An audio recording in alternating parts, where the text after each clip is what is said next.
আমরা এখন গৌহাটির উমানন্দ টেম্পেলে যাবার জন্য ব্রহ্মপুত্র নদীর ওপরে যে গভর্নমেন্ট জেটিটা রয়েছে সেখানে রয়েছি। আর এখান থেকে গভর্নমেন্ট লঞ্চগুলো ছাড়ে। আমরা এখন উমানন্দ টেম্পেলে যাব। এটা গৌহাটিতেই অবস্থিত। আর এটার চার্জেস হচ্ছে গভর্নমেন্টের এখানে রয়েছে, তোমরা দেখে নেবে। প্রাইভেট লঞ্চও কতগুলো রয়েছে সামনের দিকে, সেগুলোতে মোটামুটি যেতে লাগে 200 টাকা পার হেড যাওয়া আসা। সেই জন্য তোমরা চেষ্টা করবে গভর্নমেন্টেরটাতেই যাওয়া, অনেকটাই তোমাদের খরচা কম হবে।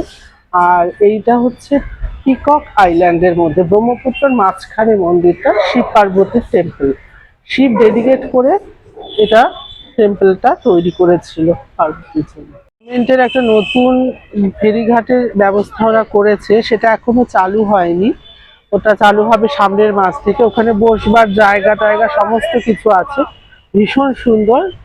আর এখন যে টিকিটগুলো দেওয়া হচ্ছে এই মাসে, এটা একটা নর্মাল একটা কিছু করে ওরা ঘরের মতন করে সেখানে ওরা টিকিটটা দিচ্ছে সকলকে। তোমাদেরকে সেটা দেখাই নতুন যেটা হয়েছে। এই যে দেখতে পাচ্ছ, এটা হচ্ছে এখান দিয়ে সব লোকজন এসে তারপর লঞ্চে উঠবে। বসবারও জায়গা সমস্ত ওরা করেছে। এই যে খুব সুন্দর হয়েছে ওটা দেখতে।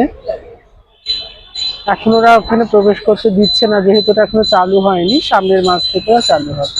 যে লঞ্চগুলো সেগুলো যাচ্ছে, এখানে বেশ কিছু প্রাইভেট লঞ্চও আছে।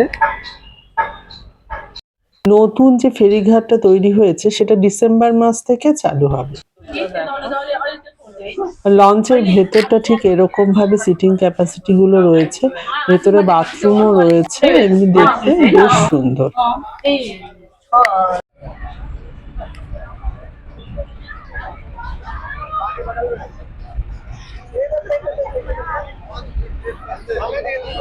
লঞ্চটা ছাড়লো আমাদের কত 3:20-তে। মোটামুটি ওখান থেকে লঞ্চ ছাড়লে, ফেরিঘাট থেকে লঞ্চ ছাড়লে মোটামুটি 10 থেকে 15 মিনিটের মধ্যে উমানন্দ টেম্পেলে পৌঁছে যাওয়া যায়।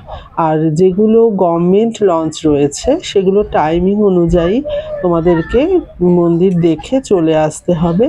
আর প্রাইভেট লঞ্চগুলো কিন্তু পরবর্তীতে ওরা ব্রহ্মপুত্র নদীটাও অনেকটা ওরা ঘুরিয়ে দেখায়, সেটা কিন্তু গভর্নমেন্ট লঞ্চে হবে না।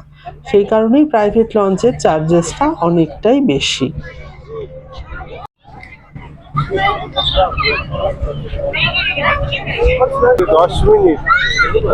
এখান থেকে 10 মিনিট লাগবে আমাদের যেতে। উমানন্দ টেম্পলের কাছাকাছি আমরা চলে এসেছি। এটাই হচ্ছে পিকক আইল্যান্ড। দেখতে কিন্তু ভীষণ সুন্দর লাগছে দূর থেকে। এখানে রোপওয়েও রয়েছে, তবে মন্দিরের জন্য না, রোপওয়েটা অন্য কাজে ব্যবহৃত হয়। আর এখানে মোটামুটি বেশ উঁচুতে মন্দিরটা, অনেকটা সিঁড়ি রয়েছে, সিঁড়ি দিয়ে ওপরে উঠতে হবে। আমরা লঞ্চ থেকে নেমে গিয়েছি। এবার এই সিঁড়ি দিয়ে দেখতেই পাচ্ছ অনেকটা উঁচুতে, অনেকগুলো সিঁড়ি দিয়ে ওপরে উঠতে হবে। এটা হচ্ছে মন্দিরের মেইন গেটটা।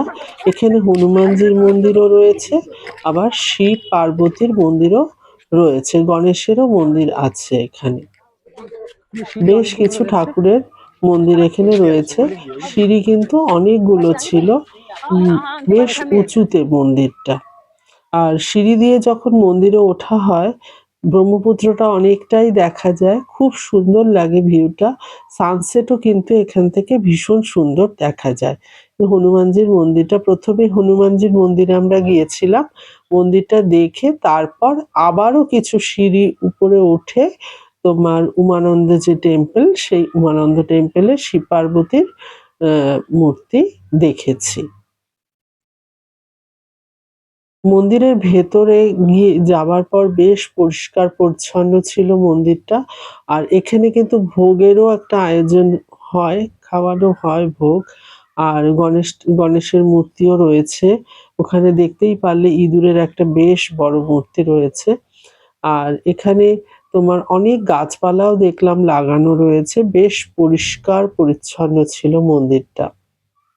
এখানে সবাই লাল সুতো, লাল কাপড় সমস্ত মনস্কামনা পূর্ণর জন্য সব বেঁধেছে। আর মেইন মন্দির হচ্ছে এটা। মেইন মন্দিরে তো ভেতরে ফটো তোলা নিষেধ বলে ওখানে ফটো তোলা যায়নি।